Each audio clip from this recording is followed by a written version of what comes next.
नमस्कार मित्रांनो, मेमरी बाईटमध्ये तुमचं पुन्हा एकदा सहस्र स्वागत आहे. आपण परत एकदा हे पार्ट्स चालू केले आहेत. 4 पार्ट्स आहेत एंटरप्रेन्योरशिप डेव्हलपमेंटचे आणि आपण 20पर्यंत क्वेश्चन्स काढले आहेत.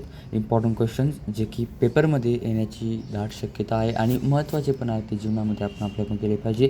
त्याच्यामधील आपला पहिला प्रश्न आहे, क्वालिटीज आणि एंटरप्रेन्योर म्हणजे एंटरप्रेन्योरची क्वालिटीज काय आहेत, त्याचे टाईप्स काय आहेत आणि त्याचे बॅरियर्स काय आहेत. बॅरियर्स म्हणजे त्याच्यासाठी काहीतरी काय अडथळे येतात एंटरप्रेन्योर बनण्यासाठी. पहिले पाहू की एंटरप्रेन्योर काय असतो. एंटरप्रेन्योर हा एक असा पर्सन आहे जो की बिझनेस स्टार्ट करतो, ऑर्गनाईज करतो, मॅनेज करतो आणि कमीत कमी खर्चात जास्तीत जास्त प्रॉफिट कमवतो बुवा. आणि रिस्क घेण्याची त्याची ॲबिलिटी असते. रिस्क घेतो तो, रिस्क घेऊन तो प्रॉफिट कमवू शकतो. आणि त्याची क्वालिटीज काय आहेत की विजनरी असतो तो, की फ्युचरमध्ये काय होईल, 5 वर्षानंतर आपण काय विचार करू, पाच वर्षानंतर आपला बिझनेस कसा असेल. नंतर रिस्क टेकिंग ॲबिलिटी असते, म्हणजे तो रिस्क घेऊ शकतो. कॉम्पिटिशन खूप असतं, कॅल्क्युलेटेड रिस्क तो करतो, की रिस्क तो मोजतो की नेमका आपला किती रिस्क असेल, काय असेल, किती आपलं फेल्युअर असेल, असं तो बघत असतो. आणि त्याच्यानंतर तो त्याला पुढे तो पाऊल उचलत असतो. नंतर कॉन्फिडन्स असतो त्याला स्वतःवर. तो डिसिजन घेतो, जो पण आयडियाज असतात त्याला स्वतःवर कॉन्फिडन्स असतो, सेल्फ कॉन्फिडन्स असतो. नंतर नेटिव्हली म्हणजे क्रिएटिव्हिटी असते त्याच्यामध्ये आणि इनोव्हेशन नवीन प्रकारचे तो करत असतो. म्हणजे तो वेगळ्या प्रकारे विचार करतो, वेगळ्या प्रकारे आयडिया शोधतो आणि वेगळ्या प्रकारे त्याचं सोल्युशन काढतो आणि तो त्याचा बिझनेस तयार करतो. त्याच्या बिझनेसमध्ये तो अप्लाय करत असतो. नंतर लीडरशिप स्किल म्हणजे त्याला स्वतःला लीडर असतो तो एम्प्लॉई जे पण काम करत आहे, त्याचे स्टाफ जो काम करतो आहे त्याला कसं गाईड करायचं, कसं मोटिवेट करायचं, कोणाकडनं कसं काम करून घ्यायचं त्याला ते माहिती असतं. त्याच्याकडे लीडरशिप पाहिजे असते. आणि नंतर डिसिजन मेकिंग स्किल म्हणजे त्याच्यामध्ये डिसिजन घेण्याची ॲबिलिटी पाहिजे. तो एकदम क्विक डिसिजन घेऊ शकतो, करेक्ट डिसिजन घेऊ शकतो. जे पण डिसिजन त्यांनी घेतले ते एकदम करेक्ट पाहिजे आणि लवकर डिसिजन गेले पाहिजे, असं ती ॲबिलिटी त्याच्यामध्ये असायलाच पाहिजे. नंतर हार्डवर्क आणि डेडिकेशन म्हणजे ते हार्डवर्क त्याच्यामध्ये पाहिजे. जास्तीत जास्त वेळपर्यंत त्यांनी काम केलं पाहिजे, जेणेकरून त्याचा बिझनेस चांगला ग्रो होईल. असे ते याचे क्वालिटीज असतात. ठीक आहे.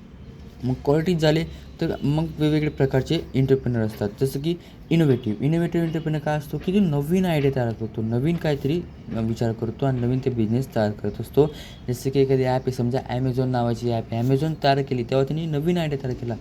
तसंच ॲमेझॉन झालं, वेगवेगळ्या प्रकारचे नवीन आयडियाज झाले, तो इनोव्हेटिव्ह असतो. नंतर इमिडिएटिव्ह काय असतो, की इमिडिएटिव्ह म्हणजे जो नवीन आयडिया तयार झाला आहे त्याला तो अडॅप्ट करतो, नवीन आयडियाला अडॅप्ट करून घेतो आणि त्याला इम्प्रूव्ह करतो थोडंसं, तो इमिडिएटिव्ह असतो. नंतर फॅबियन काय असतो, की फॅबियन जो असतो तो आयडियाला अडॅप्ट करतो, पण जेव्हा त्याला समजेल, जेव्हा त्याला शुअर होईल की हा आयडिया खरंच फायदेशीर आहे आपल्या बिझनेससाठी, तेव्हाच तो त्या आयडियाला अप्लाय करत असतो. नंतर ड्रोन एंटरप्रेन्योर काय असतो, की तो जे इनोव्हेशन्स आहेत, क्रिएटिव्हिटी आहे, नवीन गोष्टी त्याला अवॉइड करत असतो आणि रिस्क हे कमीत कमी घेत असतो. जसं की ट्रेडिशनल बिझनेस समजा फॅमिली बिझनेस आहे एखाद्याचा, तर तो जास्ती त्याच्यामध्ये काही इनोव्हेशन करत नाही, जास्त काही नवीन आणत नाही. जसं आहे तसंच तो चालू ठेवतो. रिस्क घेण्याची तो ताण घेत नाही बुवा. नंतर स्मॉल बिझनेस काय आहेत, की फक्त त्यांच्या लिव्हिंगसाठी जे पण अर्न्स होत आहेत, म्हणजे लिव्हिंगसाठी जो पण त्याचा दिनचर्या आहे, त्याच्यासाठी जो पण तो खर्च काढतो आहे, बस तो तेवढा काढतो. जसं की आपण बघू शकतो, किराणा शॉप असतात गल्लीमध्ये. ते काय करतात, की फक्त आपल्या जीवनासाठी पैसा ते गोळा करतात. त्यांना जास्त काही मोटिव्ह नसतो, की आपल्याला एकदम मोठा बिझनेस करायचा, तसं काही नसतं. वुमन एंटरप्रेन्योरशिप काय असतं, वुमन एंटरप्रेन्योरशिप त्याच्यामध्ये आहेत अजून पण. Woman entrepreneurship, social entrepreneurship. Woman काय, की एक महिला बिझनेस करते. आणि सोशल एंटरप्रेन्योरशिप काय, की जे पण इन्व्हायरमेंटमध्ये जे पण काहीतरी प्रॉब्लेम्स आहेत, ते प्रॉब्लेम सॉल्व्ह करून बिझनेस तयार करणं. आणि असे ते 2 अजून एक्स्ट्रा आहेत आणि त्याच्यावर स्पेशल टॉपिकसुद्धा आहेत. नंतर बॅरियर्स काय असतात मग एंटरप्रेन्योरशिप बनण्यासाठी, काय बॅरियर्स येतात, की फायनान्शियल बॅरियर येतो. फायनान्शियल बॅरियर म्हणजे काय, की पैसा कमी मिळतो एंटरप्रेन्योरला, कॅपिटल कमी मिळत असते. नंतर लॅक ऑफ टेक्निकल नॉलेज म्हणजे टेक्निकल नॉलेज त्याच्याकडे कमी असतं. जे पण मॉडर्न टेक्नॉलॉजीज आहेत ते टेक्नॉलॉजी त्याच्याकडे कमी असतात. नंतर risk and fear of failure म्हणजे जे पण रिस्क असतात ते रिस्क त्याला घ्यायला तो घाबरतो. नंतर पूर इन्फ्रास्ट्रक्चर म्हणजे ट्रान्सपोर्टसाठी सप्लाय, कम्युनिकेशन, रस्ते, पाणी, लाईट हे नसतं म्हणून कोणी पण एंटरप्रेन्योरशिप बनू शकत नाही. नंतर लीगल आणि रेग्युलेशन बॅरियर्स म्हणजेच जे पण गव्हर्मेंटचे रूल्स आहेत ते रूल्स रिस्ट्रिक्शन्स असतात, ते रिस्ट्रिक्शन्सला अडथळा निर्माण करतात आपल्या एंटरप्रेन्योर बनण्यासाठी. आणि बाकी एक्स्ट्रा पण आहेत, तुम्ही टाकू पण शकता, जसं की मार्केट कॉम्पिटिशन असतं, लॅक ऑफ स्किल वर्कफोर्स म्हणजे आपण आपल्याखाली जे पण हाताखाली काम करत आहेत एंटरप्रेन्योरच्या हाताखाली त्यांच्याकडे स्किल नसते म्हणून तो त्याचा बिझनेस ग्रो करू शकत नाही आणि तो एंटरप्रेन्योर बनू शकत नाही.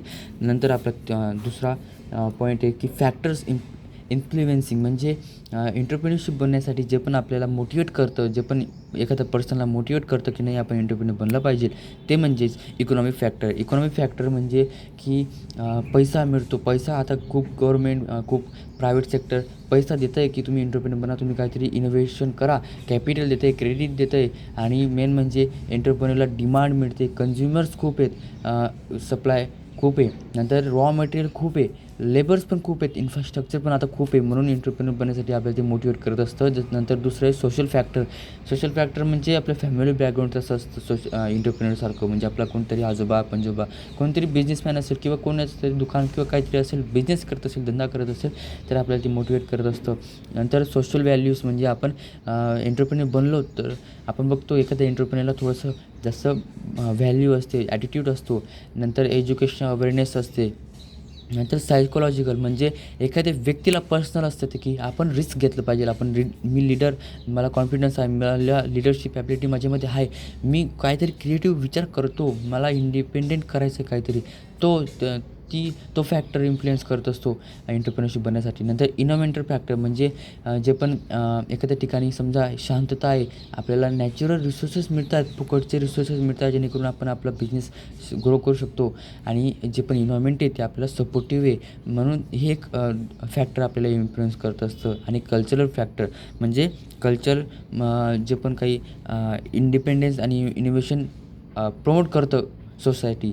नंतर टेक्नॉलॉजिकल म्हणजे जे पण आता नवीन नवीन टेक्नॉलॉजी येत आहेत ते टेक्नॉलॉजी आपल्याला इन्फ्लुएन्स करत असतात. जसं की ई-कॉमर्स आलं, ई-कॉमर्समुळे काय झालं की आपल्याला नवीन कोणाला पण कशी पण वेबसाईट तयार करता येते आता, आणि तो कशी पण वेबसाईट तयार करण्यामुळे तो कसा पण त्याचा बिझनेस ग्रो करू शकतो. जसं की ॲमेझॉन, ई-कॉमर्स आलं म्हणून ॲमेझॉन आला, आणि ॲमेझॉन आलं म्हणून ॲमेझॉनवाला एंटरप्रेन्योर बनून गेला. तसंच नंतर आता तिसरा टॉपिक आहे आपला डिफरन्स बिटवीन एंटरप्रेन्योर, मॅनेजर आणि बिझनेसमॅन. एंटरप्रेन्योर काय की न्यू आयडिया तो जनरेट करतो. मॅनेजर काय मॅनेज करतो. बिझनेस काय तो स्वतः बिझनेस ओन करतो, रन करतो. हा रिस्क घेतो, हा नाही घेत, हा कमी घेतो. हा इनोव्हेटिव्ह नवीन इनोव्हेट करतो. हा इनोव्हेट केलेला इम्प्लिमेंट करतो, आणि हा करतो किंवा नाही पण करतो. हा ओनर आहे, याचा जो बिझनेस आहे त्याचा तो ओनर आहे, हा नाही आहे, आणि हा ओनर आहे. नंतर स्ट्रॅटेजिक डिसिजन असतात याच्यावाले रूटिंग डिसिजन असतात, म्हणजे रूटिंग असतं त्याचीवाली. आणि याचे बिझनेस डिसिजन असतात. हा प्रॉफिट अँड लॉसमध्ये याचं चालतं, याचं सॅलरीमध्ये याला रिवॉर्ड मिळत असतो, आणि याचं प्रॉफिटमध्ये याला रिवॉर्ड मिळत असतो. हा क्रिएटर ऑफ दिस एंटरप्राइज आहे, हा एक्झिक्युटर आहे, हा फक्त एक्झिक्यूट करतो. आणि हा ऑपरेटर ऑफ द बिझनेस आहे.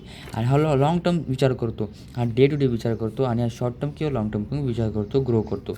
नंतर एंटरप्रेन्योर पोटेन्शियल एंटरप्रेन्योर म्हणजे एक एंटरप्रेन्योर पोटेन्शियल काय आहे की क्रिएटिव्हिटी असते, इनोव्हेशन असतं. बघा याचं माझ्या समजलेला अर्थ काय आहे की आपण एंटरप्रेन्योर बनल्यावर काय असतं एंटरप्रेन्योरचे पोटेन्शियल काय असतं की क्रिएटिव्हिटी असतो, इनोव्हेशन असतं, म्हणजे नवीन गोष्टी तो विचार करतो आणि नवीन गोष्टी इन्व्हेंट करत असतो. रिस्क टेकिंग ॲबिलिटी म्हणजे तो रिस्क घेऊ शकतो, जे पण काही फेल्युअर्स आहे त्यांना तो फेस करू शकतो. लिडरशिप असतो, गाईड करू शकतो, मोटिवेट करू शकतो त्याच्या एम्प्लॉईजला.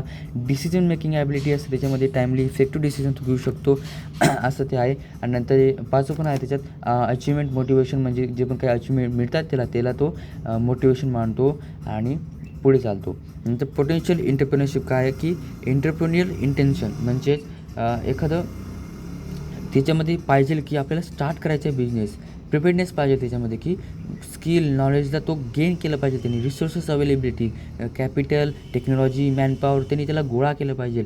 आणि नंतर बिझनेस अवेअरनेस, बिझनेसबद्दल त्याला माहिती पाहिजे की आपण जो बिझनेस टाकणार आहे तो बिझनेसमध्ये किती कॉम्पिटिशन आहे, मार्केट कसं आहे, किती डिमांड आहे, किती सप्लाय, हे सगळं माहिती पाहिजे. नंतर प्लॅनिंग ॲबिलिटी, त्याच्यामध्ये कसं प्लॅन करायचं, कसं रिसोर्सेस प्लॅन करायचे, मॅनेज करायचे, ते सगळं बिझनेस प्लॅनिंग त्याला माहिती पाहिजे, त्याच्यामध्ये ती ॲबिलिटी पाहिजे. नंतर 5वं आहे आपलं emerging trends in entrepreneur development. म्हणजेच असे कोणते ट्रेंड्स चालू आहेत जे की एंटरप्रेन्योरला म्हणजे असे कोणते ट्रेंड्स चालू आहेत एंटरप्रेन्योरमध्ये आता, जसे की ग्रोथ ऑफ टेक्नॉलॉजी, म्हणजे टेक्नॉलॉजी ग्रोथ झाल्यामुळे एंटरप्रेन्योर ग्रोथ झाला. एंटरप्रेन्योरला पण त्याच्यामध्ये आवड झाली की आपण टेक्नॉलॉजीमध्ये काहीतरी करायला पाहिजे. जसं की टेक्नॉलॉजी ग्रो झाली, मग सॉफ्टवेअर्स आले, सर्व्हिसेस विकायला लागले, एंटरप्रेन्योर्स मोबाईल ॲप्स विकायला लागले, बनवायला लागले, आपण असं म्हणू शकतो. राईस ऑफ स्टार्टअप्स आणि इनोव्हेशन्स कल्चर्स, म्हणजेच नवीन नवीन स्टार्टअप्स आले, मग आपल्याला पण ते वाटायला लागलं की नाही, एंटरप्रेन्योरला पण वाटायला लागलं की नाही त्याच्यामध्ये जायला पाहिजे. गव्हर्नमेंट त्याला सपोर्ट करायला लागली, प्रायव्हेट ऑर्गनायझेशन त्याला एन्करेज करायला लागलं इनोव्हेशनला. वुमन एंटरप्रेन्योरशिप पुढे आली, म्हणजे बाया पण त्याच्यात येऊ लागल्या. आणि कारण एज्युकेशन सपोर्ट आणि अवेअरनेसमुळे महिलांना पण समजू लागलं. जसं का food industry, education, IT, fashion designing याच्यामध्ये महिला त्या ग्रो करू लागल्या. डिजिटल आणि ऑनलाईन एंटरप्रेन्योर, म्हणजेच डिजिटलमध्ये आता थोडी ग्रो व्हायला लागली, जसं का ई-कॉमर्स, फ्रीलान्सिंग, डिजिटल सर्व्हिस, म्हणून एंटरप्रेन्योर त्याच्यात जाऊ लागले आणि त्याच्यात काहीतरी नवीन सर्व्हिसेस लोकांना देऊ लागले. सोशल एंटरप्रेन्योर काय असतो की सोशल एंटरप्रेन्योर एक असा व्यक्ती असतो जो की सोशलमध्ये, एन्व्हायरमेंटमध्ये जे पण प्रॉब्लेम चालू आहे ते प्रॉब्लेम शोधून त्याच्यामध्ये सोल्युशन काढत असतो. जसं की प्रायव्हेटी, हेल्थ, एज्युकेशन, एन्व्हायरमेंट असं तो सोल्युशन काढतो. आणि हे ट्रेंड्स चालल्यामुळे एंटरप्रेन्योरला पण, म्हणजे एंटरप्रेन्योरचे हे ट्रेंड्स आता सध्या चालू आहेत, आपण असं सुद्धा म्हणू शकतो. ठीक आहे, इथं आपण थांबू आणि पुढच्या भागात आपण पार्ट 2 पाहू. 6व्या क्वेश्चनपासून चालू करू. आणि असेच जर तुम्हाला माझे व्हिडिओ आवडत असतील तर माझ्या चॅनलला सबस्क्राईब करा आणि नवीन नवीन व्हिडिओसाठी फॉलो करा. आणि आवडत असेल तर लाईक करा. आणि याच्यानंतर आपण वेगवेगळे विषयाचे पण पॉईंट्स, टॉपिक्स, नोट्स घेणार आहोत. इथं आपण थांबू. धन्यवाद.